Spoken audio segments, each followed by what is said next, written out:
The only man-made object on Earth the astronauts could see from outer space was the Great Wall of China.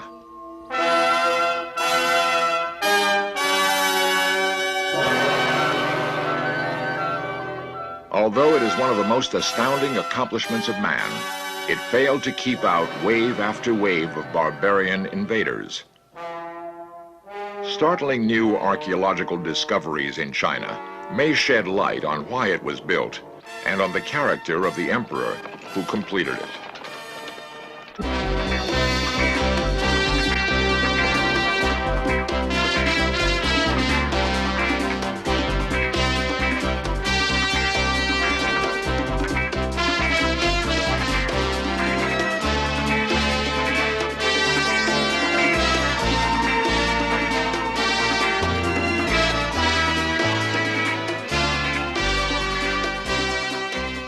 This series presents information based in part on theory and conjecture.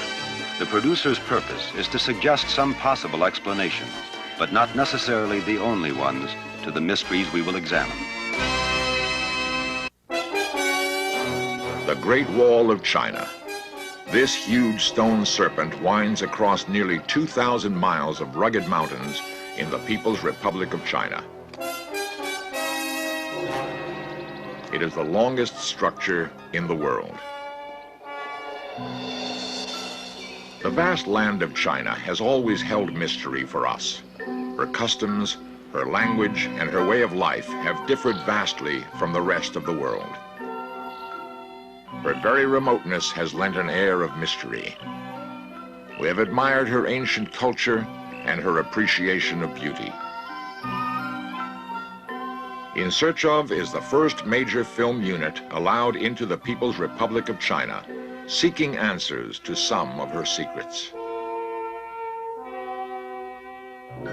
An ancient ruler who could be the key to some of the puzzles is Emperor Shi Chuandi. He became China's emperor in 221 BC. In Chinese, last names come first. The word China comes from the family name Shi, so the land of Shi became China. Even before Shi, however, China had rulers who lived behind this land of walls. Each one built sections of the Great Wall in hope it would keep out the barbarians. The great Tartar leader, Genghis Khan, a brilliant military strategist, had little trouble crossing the Great Wall. Nomad scouts from the Khan's Gobi Desert hordes reported that the Chinese government was weak. There were traders to open the gates, and the Mongol hordes swept through to conquer China. The irony was that after 2 generations, the new conquerors were totally absorbed by the Chinese. Kublai Khan, the grandson of Genghis and the most familiar name to us through the tales of Marco Polo, lived in the height of luxury and ruled over the most splendidly opulent court in Chinese history. A later emperor, Yung Lo, ordered the city of Peking built with high walls and made it his capital because of its proximity to the Great Wall. The ancient Chinese believed that they were the only civilized people in the universe. All others were barbarians. In early times, many local rulers had built sections of walls for the protection of their area. But in 207 BC, one man came to power who was to be one of the most dominant figures in early Chinese history. He not only filled in the gaps and completed the Great Wall of China, but he conquered all of the local rulers and consolidated China for the first time. His name is Shi Chuandi. He was China's first emperor. His accomplishments were many. A skilled general, he put down all opposition by defeating all local monarchs.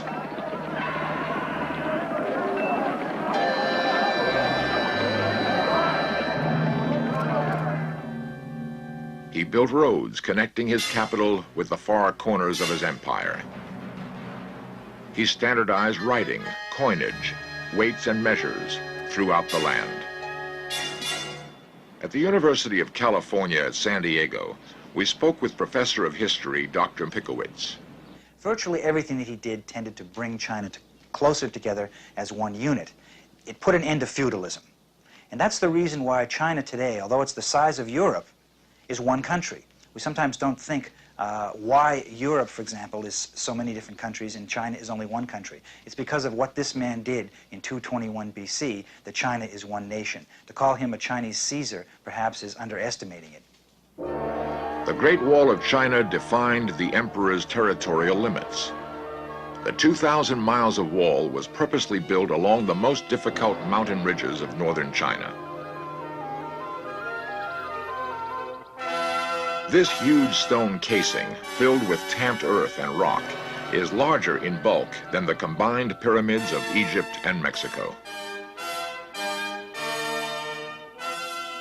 It rises to precipitous heights and plunges into deep gorges. It is one of the wonders of the ancient world. Some parts of it are so remote they are seldom seen by man. Old sections of wall were linked together from the Pacific Ocean to the vast westward stretches of the Gobi Desert. It meets the eastern terminus for camel caravans on the fabled Silk Route from the Middle East, the path followed by Marco Polo in his famous travels.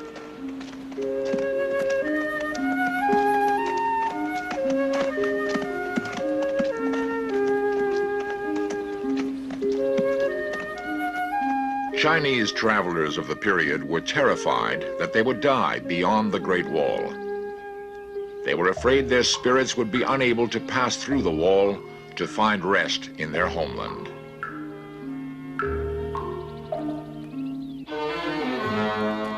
The emperor's most astounding accomplishment was the completion of the Great Wall. It was, however, constructed at enormous human cost. Many peasants who built it froze to death in the severe northern winters of the land. Hundreds of thousands of conscripted workers died from extremely harsh treatment at the hands of the emperor's guards. Beneath the massive stones lie the remains of those laborers who perished, earning it the name of the longest graveyard in the world. The emperor's harsh measures were not only felt by the laborers, but also by scholars and intellectuals. Their thinking had been formed by the great teacher Confucius. They were pledged to respect tradition. Shi Chuangdi wanted just the opposite. He was determined to break with the past completely. He was known to have carried out a cultural revolution. Although it wasn't called a cultural revolution at the time, it was in fact a movement to erase the history of China in the period preceding his rise to power. He burned books. He buried scholars alive, quite literally. One of the methods used to kill scholars, and I think there were some 460 scholars killed in a 4 or 5 year period. One of the methods of killing scholars was to bury them up to their neck and then to take an axe and lop their heads off. One of his concerns is that he still had rivals in these former kingdoms, these feudal kingdoms, who could threaten his rule. And so he decided, for the first time in Chinese history, to simply collect all of his enemies. 120,000 families were assembled in his capital. He built palaces for them. He built homes for them. But he could keep an eye on them this way. And this is the kind of grand scale on which he always did things. As time passed, he became fearful of reprisals. He would travel incognito across the empire with a small group of trusted followers. Unannounced, he would inspect progress on the Great Wall, arriving and disappearing quietly.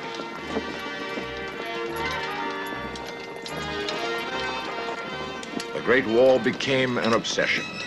It was more to him than a structure of defense. It was a statement that defined the line between his China and the outside world. Standing on these ancient stones, hearing the eerie sound of the winds blowing along the wall, it is easy to imagine the scene of 2,000 years ago.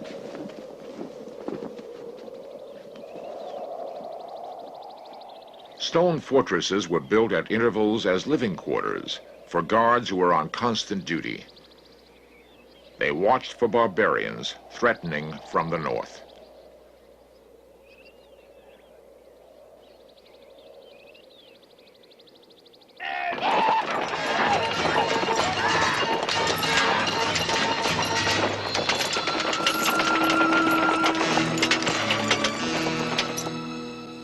The fear of death haunted the emperor's dreams. He built many palaces for himself across his empire. At his treasured hot springs, the long, cool vistas of crepe myrtle and willow, designed to soothe and calm the mind, brought little solace now. He scurried from palace to palace, sleeping under a different roof nightly. Drawn sword by his side, he was haunted by his enemies, living and dead. Even the roof demons confirmed the fear in his heart that assassins were everywhere. There were many attempts made on his life, as reenacted in the Summer Palace by members of the Peking Theater.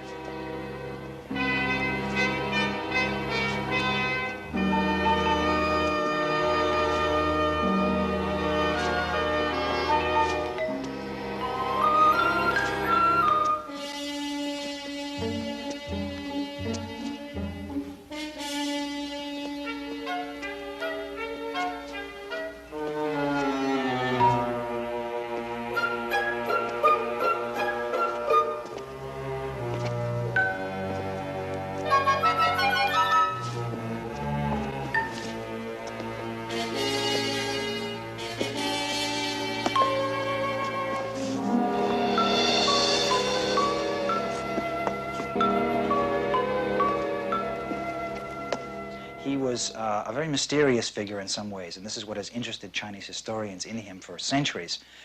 He was in search of immortality. He didn't want to die. He had heard a story that in the eastern coastal area of China, there were some islands where sages and immortals lived, and he wanted to find these areas. He became increasingly preoccupied with this in his later years. One day, as his search for immortality continued, a magician asked for an audience with the emperor. The magician spun tales of a wondrous place to the east, where sages knew of a liquid potion which granted immortality. The emperor insisted on all the details of the miracle potion. The magician complied and even provided directions to the mysterious land. Shortly thereafter, the emperor embarked on his journey. It is ironic that during his travels, while trying to find eternal life, he died at the age of 49. During his lifetime, he exerted tremendous effort seeking immortality because of an inordinate fear of death. Even at the early age of 13, Shi Chuangdi began construction of his own tomb so that he would be ensured protection in the afterlife. Using 700,000 laborers, the emperor spent 37 years building a lavish subterranean palace to protect him after his death. His grand design was an enormous map of China. Each city was represented in miniature, complete with rivers of mercury. The emperor himself was to be laid in a coffin on a huge dragon boat. Statues of members of his personal army were placed to guard the emperor in death. Legend has it that over 24,000 clay soldiers were buried with him. The legendary location of this tomb was said to be under a huge artificial mound called Mount Li in the province of Shenxi. Stories had been passed down that an army of clay soldiers had been buried near the tomb, but none had ever been found. Then, in 1974, in this quiet rural setting, a great discovery was made. Some workers digging a well near Mount Li were amazed when they unearthed strange clay figures. Could these be part of the fabled buried army of the Emperor Shi Chuangdi? In a peaceful rural area of Shenxi province, 500 miles west of Peking, these farmers planted and harvested grain. When the clay soldiers and horses were discovered in 1974, scientists realized this might be part of the legendary buried army of the Emperor Shi Chuangdi. If so, it would be one of the greatest archaeological finds of all time. Some clay miniatures had been found in royal tombs before.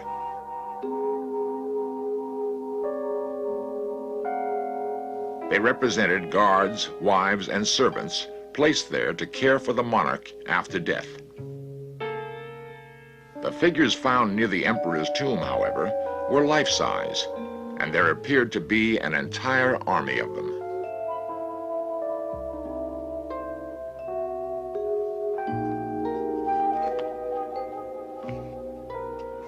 When the enormity of this discovery was realized, a huge structure was built over the site of the buried clay army.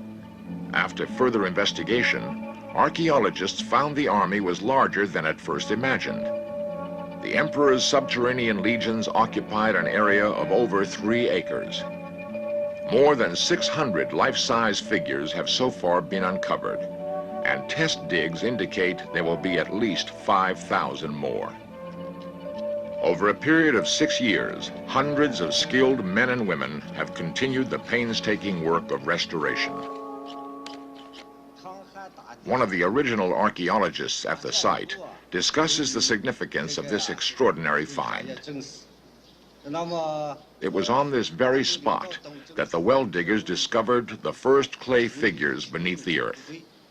As archaeologists continued to dig, they were profoundly moved by what they saw. An entire army, battle lines formed, ready for attack.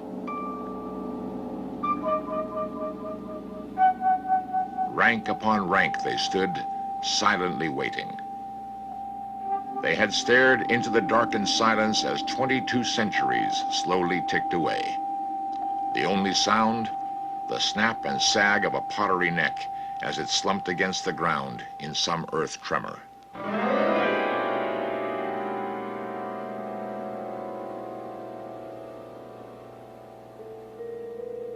Each face is unique. Perhaps each one is the portrait of a long-forgotten warrior.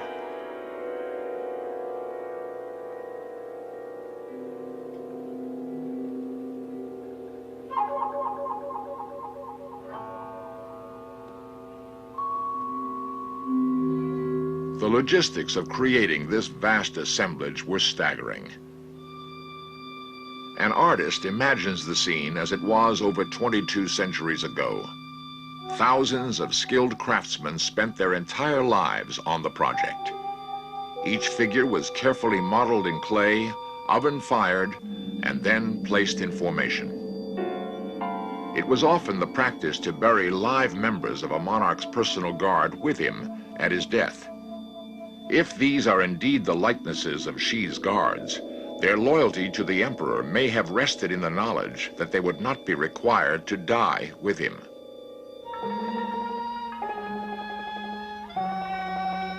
A museum has been built adjacent to the site where these remarkable examples of ancient Chinese art can be seen and admired.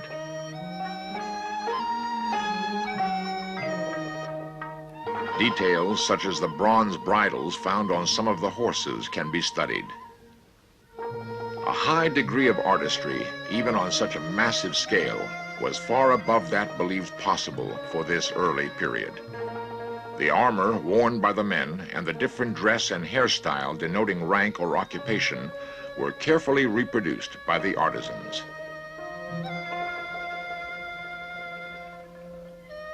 Much can be learned here of the Xi dynasty and of its emperor who built the wall.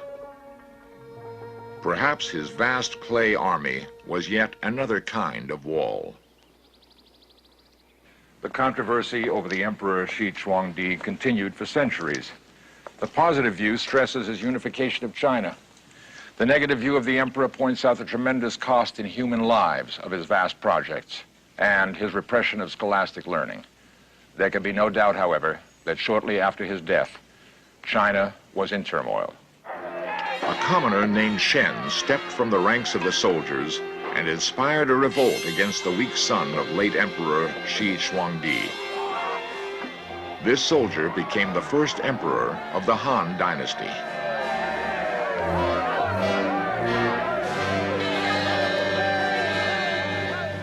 The Xi dynasty fell, but the Great Wall of China has remained for 2,000 years. Often neglected, in some places it is little more than a pile of rubble, repaired many times to a semblance of its former condition. Today, the many walls in China are merely decoration, attracting visitors from around the world. The greatest of these walled palaces is the Forbidden City of Peking. It is the most perfect example of the individual isolation of early Chinese rulers.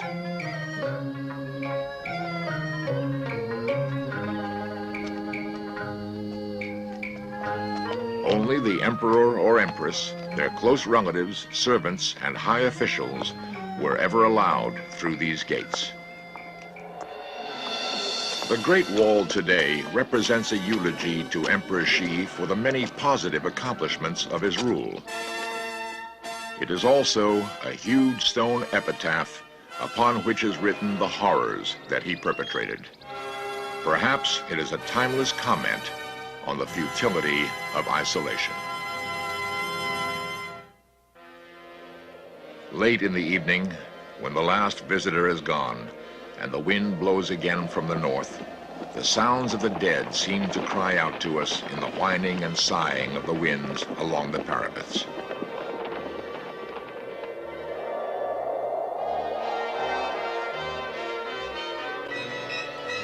One might ask the question, did the Great Wall keep the world out, or did it imprison the Chinese within? As with many other great works of man, was it worth the thousands upon thousands of lives it cost to build?